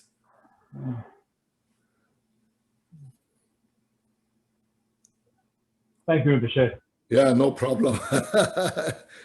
Yeah, any questions? I have a question, Rinpoche. Is it likely we should keep practicing the Nundro? Mondo, yes. Cool. Thank you. What about Mondo? What you're saying? What are you talking about, Mondo? I'm talking about the Vajrasattva mantra and Vajrasattva sadhana and the Guru Yoga sadhana. Yes. Yeah, yes. I just mentioned few things. But if you really want to do all the Mondo practices, as I mentioned in the Dharma Rosary, the book, It's a book, name of the book, Dharma and Rosary. In there, I carefully kind of explain all those necessary things, especially the 5 mottos: refuge, Vajrasattva, Mandala, Guru Yoga, and Bodhicitta. So if you can do some practices from there, that's wonderful. I really, really admire that, because many people who read that book express it's very helpful. Yes. Now that book is translated into German, into Spanish, in Chile, and it's also translated into Vietnamese. There's some, yes.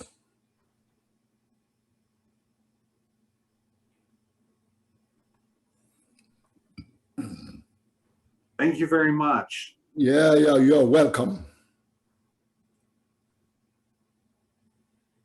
Thank you, Eminence.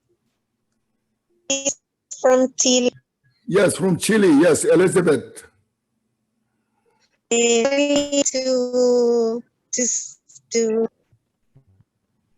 Sí, solo agradecer las enseñanzas y gracias a todos, a Fabián también.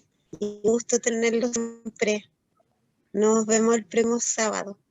Gracias. Excuse me? Yes. Para darle las gracias a su emergencia. Oh, qué bueno. Solo gracias. Ya, muchas gracias. Qué bueno. Sabiduría is necessary. Nice to see you.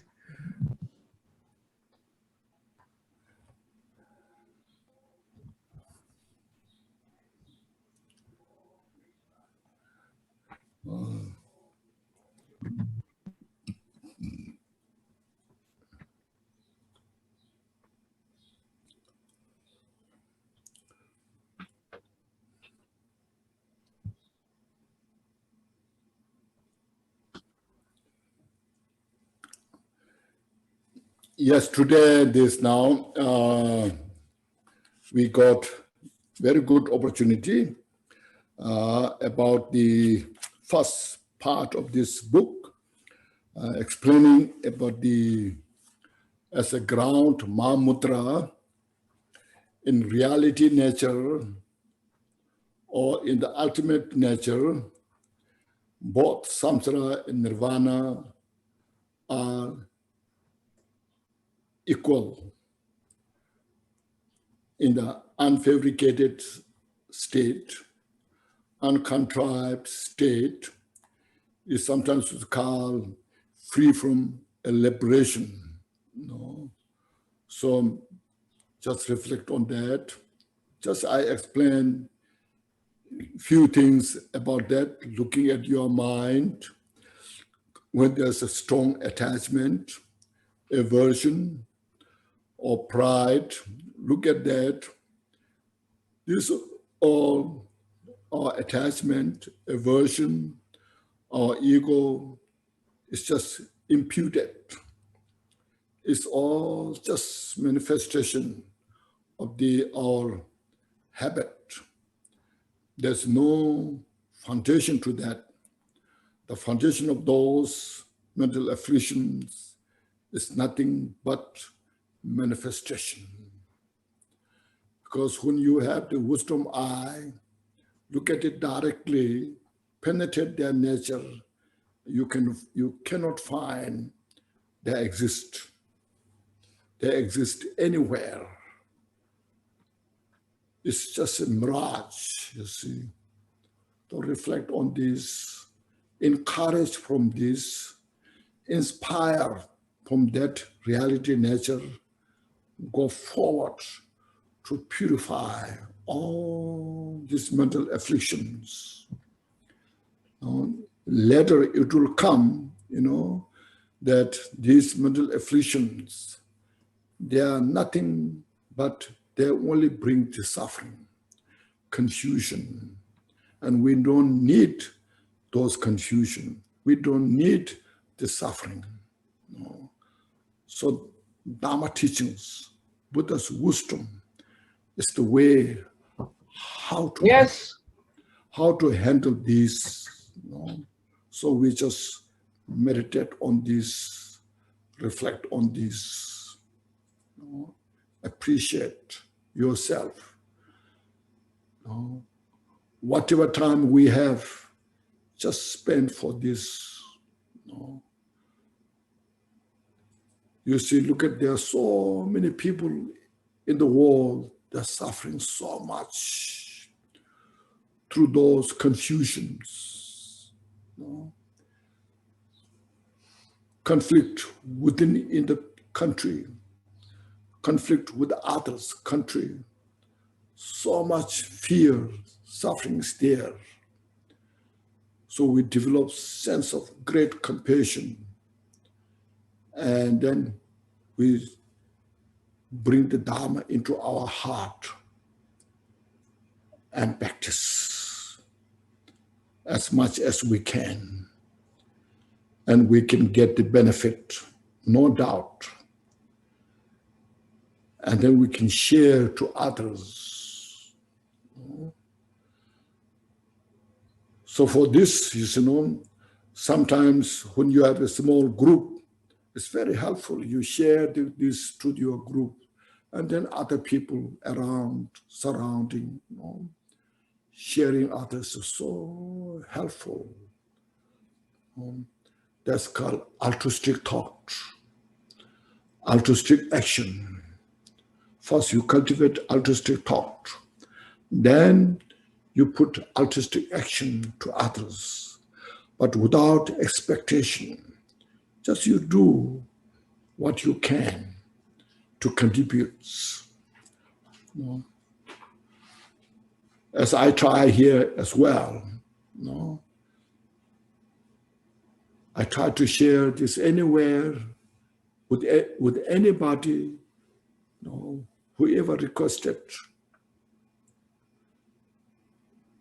And then I so much see the wisdom of the Buddha, how Buddha could teach all these things, not as a religion, not as a something belief, culture, but as kind of a message, a universal message, with great wisdom, with great compassion, and that Buddha's wisdom conveyed by our great lineage masters. And then you see, gives us such a strong inspiration, courage to do things right, to help others. So precious. Okay. Then, Anila, if you have some dedication prayers to say. Everyone, please join me on page 61, Long Life Prayer for Khenchen, Sun's Blazing Brilliance of Virtue. Swasti, guardian of the original Dharmata, presiding master of all Buddha families, chief of an ocean of mandalas, great secret of the 100 Buddha families, most magnificent of the various appearances, dispeller of the 6 rounds, hardships. This Kagyu Lama, the embodiment of all the Buddha families, bestows all goodness. Most resplendent of wealth, holders of the sage's full liberation and teachings, most magnificent of the world holders of the fully pure attainment lineage, most supreme of essence holding elements that dispel the multitude of hardships. I supplicate this great all-knowing guide to the path. He differentiates into provisional and definitive, the transcendent practice of complete study, realizes as the true truth the transcendent practice of unmixed contemplation, and actualizes the transcendent practice of unmistaken meditation.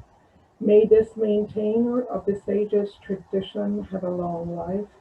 He's expert of all scripture and understanding. In the sutric and tantric teachings of the conqueror, diligent with pure discipline. In the sutric and tantric teachings of the conqueror, excellent with developed supreme mindset. In the sutric and tantric teachings of the conqueror, may this clarifier of the Jewel, the conqueror's teachings, have a long life.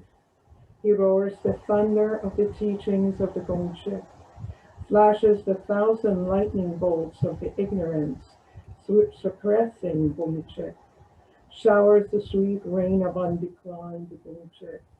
May this expert bearer of the Gongchik standard have a long life. Holder of comprehensive sacral attainment lineage, preserver of the supreme path, unmistaken in all aspects of the meaning lineage, propagator to those of Mahayana family, the profound Dharmata of transmission lineage. May this great being who upholds the Kagyu teachings have a long life. True blessings, power of the 3 jewels, 3 roots, and the 3 Dharma guardians, changeless sphere, truth of all that is good and beneficial in the 3 times, through full purity of the 3 faiths, made indestructible 3 secrets of the Jetsun Lama blaze always with magnificence, goodness, and virtue. Glorious, holy, venerable, precious, kind, root and lineage lamas, divine assembly of Yudams, assemblies of Buddhas, Bodhisattvas, yogins, Artinis, and Bikinis, dwelling in the 10 directions, please hear my prayer. By the power of this vast root of virtue, may I benefit all beings through my body, speech, and mind.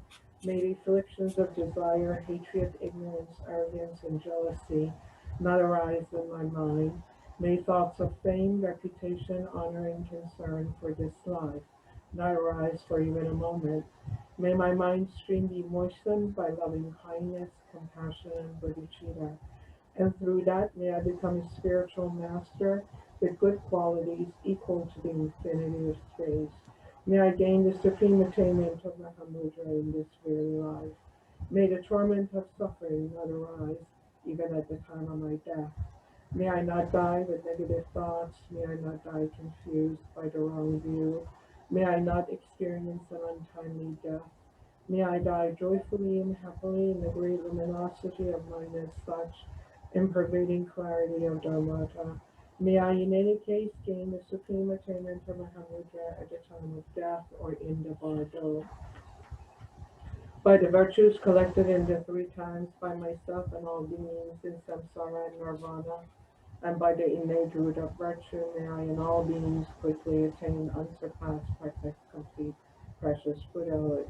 May the teachings of the great Bodhisattva, may the teachings of the great Bodhicitta, I'm sorry, I have lost this prayer and I can't remember it. May the teachings of the great Bodhisattva Ratnashiri, omniscient Lord of the Dharma, master of interdependence, continue through study, practice, contemplation, and meditation until the end of samsara. I apologize. Thank you, everybody. Thank you. Thank you, Rinpoche. Thank you, Rinpoche. Thank you, Thank you, Rinpoche. Rinpoche. Thank you, Rinpoche.